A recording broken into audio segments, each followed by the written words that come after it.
ఆడవాళ్ళని హింసిస్తూ ఆ హింసిస్తున్నది వీడియోలు తీస్తూ ఫోన్లో పెట్టుకుని ఎంజాయ్ చేసేటటువంటి ఒక రాక్షసుడు. వాడి పేరే రేవణ్ణ. మాజీ ప్రధానమంత్రి దేవగౌడ మనవడు. సిగ్గుతో తలదించుకోవాలి ఆ కుటుంబం మొత్తం. తరతరాలుగా ఈ దేశ ప్రజలకి సంబంధించి ప్రాతినిధ్యం వహించినటువంటి వాడు.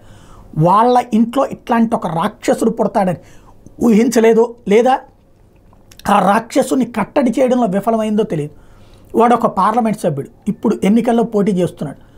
వాడు చేసిన ఈ హింసాకాండకు సంబంధించిన దృశ్యాలు వైరల్ అయిన తర్వాత అరెస్ట్ చేయడానికి ప్రయత్నిస్తే జర్మనీ జంప్ అయిపోయి ఈ లోపుగా బెయిల్ కోసం ట్రై చేశాడు. కోర్టు వాడికి ముందస్తు బెయిల్ ఇవ్వడానికి నిరాకరిస్తే ఈ తెల్లవారుజామున వెనక్కి వచ్చాడు.